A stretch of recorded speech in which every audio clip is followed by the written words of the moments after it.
안녕하세요. 성도 여러분 반갑습니다. 기쁨의 주님이 우리와 함께 하십니다. 우리와 함께 하시는 주님을 찬양합니다. 기도합시다. 하나님, 오늘도 주님의 은혜와 사랑으로 이렇게 복된 하루를 맞이합니다. 오늘도 주님의 사랑과 은혜 안에서 온종일 믿음의 삶, 또 거룩한 삶, 바른 생명의 길을 걸을 수 있도록 인도하여 주시옵소서. 이 시간도 저희들이 말씀을 깨달을 수 있도록 성령님께서 감동하여 주시고 말씀의 은혜로 저희들이 변화되고 새로워지도록 함께하여 주시옵소서. 예수님 이름으로 기도합니다. 아멘. 네, 오늘 말씀은 누가복음 14장 25절에서 35절입니다. 수많은 무리가 함께 갈새 예수께서 돌이키사 이르시되 무릇 내게 오는 자가 자기 부모와 처자와 형제와 자매와 더욱이 자기 목숨까지 미워하지 아니하면 능히 내 제자가 되지 못하고 누구든지 자기 십자가를 지고 나를 따르지 않는 자도 능히 내 제자가 되지 못하리라. 너희 중에 누가 망대를 세우고 잘진대 자기의 가진 것이 준공하기까지에 족할는지 먼저 앉아 그 비용을 계산하지 아니하겠느냐. 그렇게 아니하여 그 기초만 쌓고 능히 이루지 못하면 보는 자가 다 비웃어 이르되 이 사람이 공사를 시작하고 능히 이루지 못하였다 하리라. 또 어떤 임금이 다른 임금과 싸우러 갈 때에 먼저 앉아 1만 명으로서 저 2만 명을 거느리고 오는 자를 대적할 수 있을까 헤아리지 아니하겠느냐. 만일 못할 터이면 그가 아직 멀리 있을 때에 사신을 보내어 화친을 청할지니라. 이와 같이 너희 중에 누구든지 자기의 모든 소유를 버리지 아니하면 능히 내 제자가 되지 못하리라. 소금이 좋은 것이나 소금도 만일 그 맛을 잃으면 무엇으로 짜게 하리요? 땅에도 거름에도 쓸데없어 내버리느니라. 들을 귀가 있는 자는 들을지어다 하시니라. 아멘. 네, 오늘 말씀은 특별히 제자가 되는 길에 관해 주시는 말씀입니다. 아주 중요한 말씀 가운데 하나죠. 물론 모든 말씀들이 다 중요하지만 제자가 되는 길에 관해서 주시는 말씀입니다. 자, 수많은 무리가 함께 할새 예수께서 돌이키사 이르시되, 자, 많은 사람들이 예수님을 따라오고 있어요. 그런데 예수님이 돌이키셨어요. 따르던 사람들이 예수님이 우리를 향해 돌아서시네. 뭔가 중요한 말씀을 하시려나 보다. 예수님의 그 모습만 봐도 알 수 있습니다.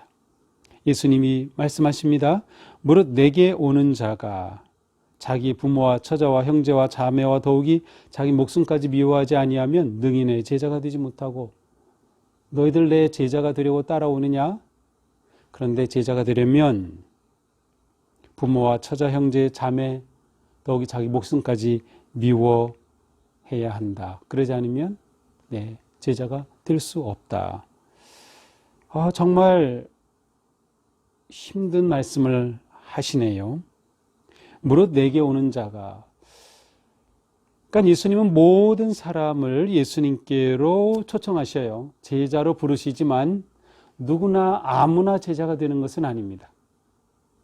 모든 사람을 초청하시지만 아무나 제자가 되는 건 아니다. 그러면 제자는 누가 되는가? 첫 번째가 자기 부모, 형제, 자매, 그리고 심지어 자기 목숨까지 미워해야 한다. 자, 이 말씀을 어떻게 생각하시나요?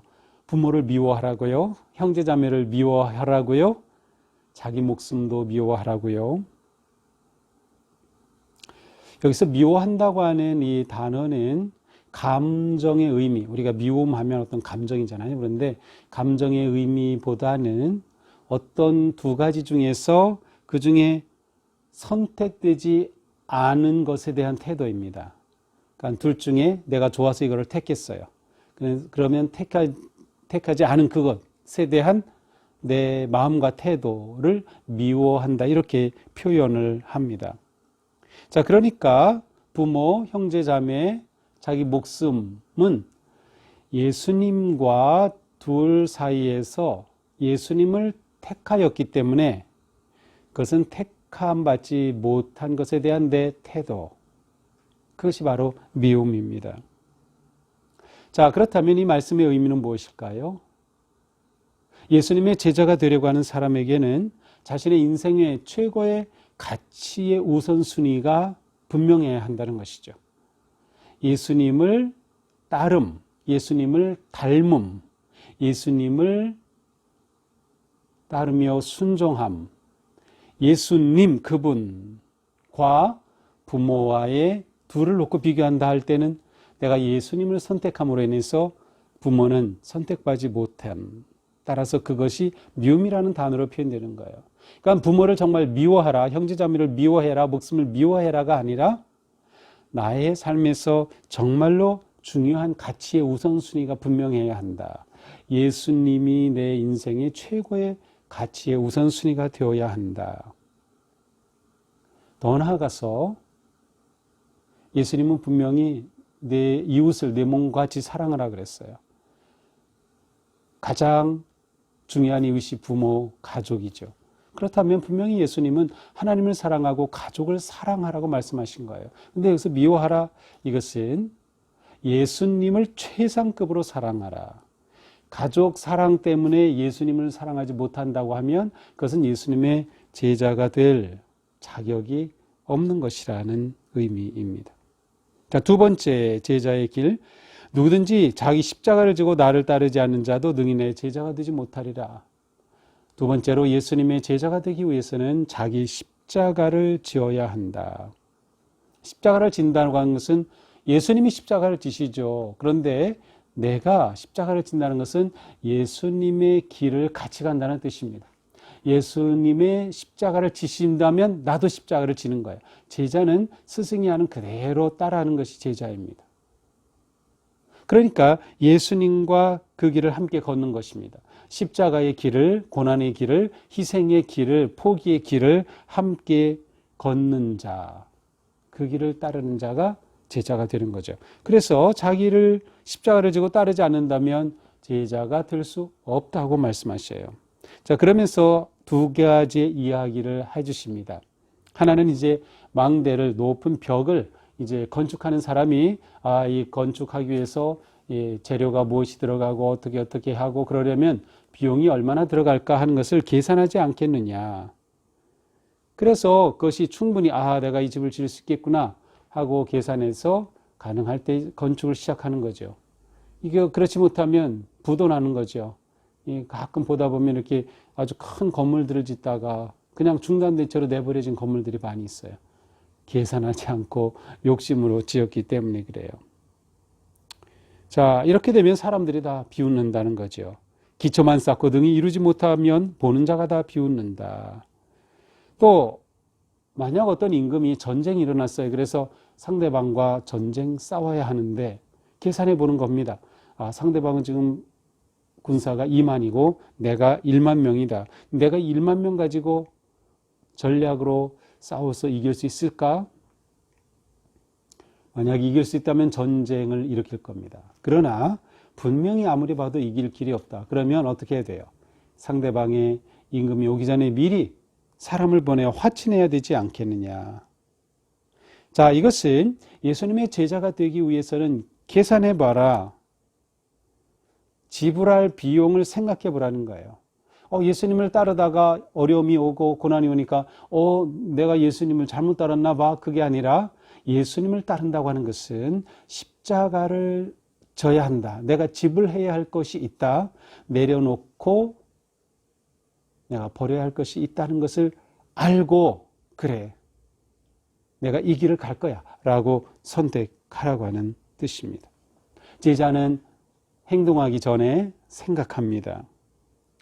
제자는 십자가를 지기 위해서는 내가 포기해야 될 것이 무엇인가를 보게 되는 것이죠. 예수님을 위해 내가 지불해야 할 것이 무엇인지를 보는, 생각하는, 그리고 결정하는 사람이 진정으로 예수님을 따르게 되죠. 끝까지 따르게 될 것입니다. 자, 세 번째 조건입니다. 33절. 이와 같이 너희 중에 누구든지 자기 모든 소유를 버리지 아니하면 능히 내 제자가 되지 못하리라. 자, 모든 소유를 버리지 아니하면 제자가 되지 못한다. 자, 지금 우리는 가진 게 너무나도 많죠. 아파트도 있고 차도 있고 집 우리가 가진 게 너무 많아요. 그런데 이거 다 버려야, 모든 소유를 버리지 않으면 제자가 되지 못한다. 정말로 모든 것을 버려야 제자가 된다는 뜻은 아닐 겁니다.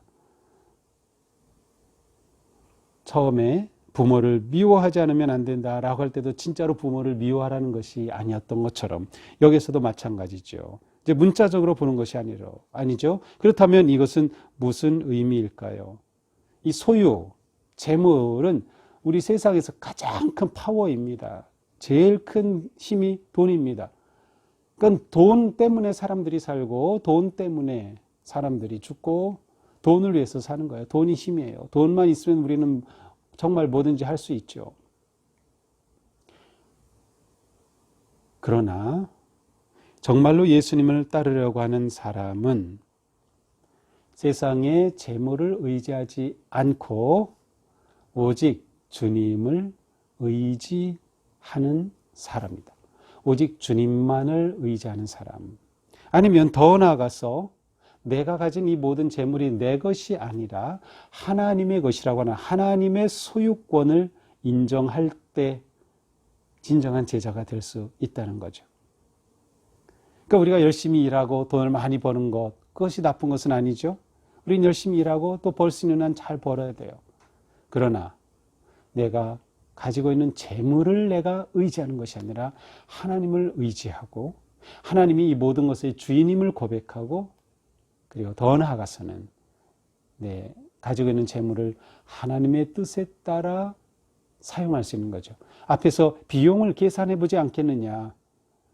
예수님을 따르기 위한 비용이 들어간다는 거예요. 그 비용은 무엇일까요? 여러 가지 있겠죠. 우리의 시간도 되고 우리의 능력도 되고 또 재물도 되고 기꺼이 모든 것의 주인이 소유는 주님의 것이다 라고 하는 것을 인정할 때 진정한 제자가 될 수 있다는 것이죠. 이제 마지막 말씀하십니다. 소금이 좋은 것이나 소금도 그 맛을 잃으면 무엇으로 짜게 하리요. 땅에도 거름에도 쓸데없어 내버리느니라. 들을 끼는 자는 들을지어다.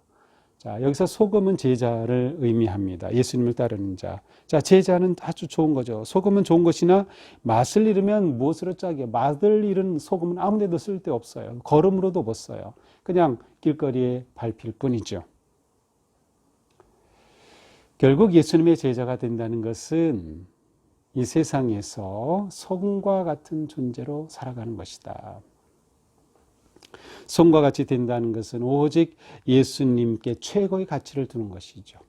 오직 예수님의 십자가를 지는 길을 함께 따라가는 것이죠. 그 길을 포기하지 않고 버리지 않는 것이죠. 그리고 주님이 주인 되심을 인정하고 재물의 능력을 의지하지 않는 것이죠. 이렇게 살아갈 때 제자는 만나는 인생이 될 것입니다. 우리의 인생이 세상에서 맛깔스러운 인생인가요? 맛을 내는 인생인가요? 다시 말하면 이 세상에서 유익한 인생인가요? 바로 이것이 우리가 제자로 살아가는 삶입니다.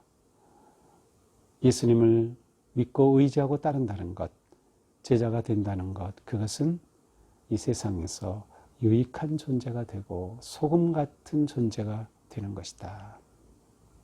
오늘 하루도 우리가 살아가는 그 자리에서 소금 같은 유익한 인생이 되는 우리 모두가 되기를 주님의 이름으로 축복합니다. 기도합시다. 주님, 우리가 주님을 따른다고 하는 것이 얼마나 놀랍고 또 중요하고 귀한 일인지 주님께서는 주님을 따르려면 어떻게 해야 하는지를 말씀해 주셨습니다. 오늘 말씀을 보면서 저희들이 정말로 주님을 따르는 참된 제자인지 돌아보게 됩니다.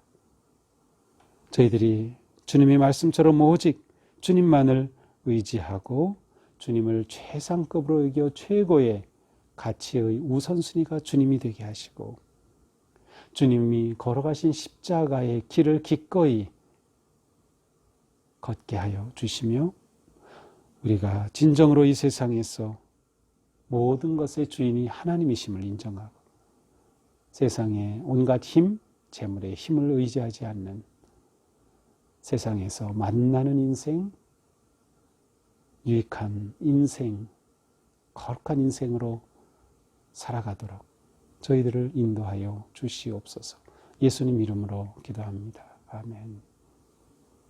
네, 오늘도 주님 은혜 안에서 우리의 삶이 유익하고 복되기를 축복합니다. 사랑합니다.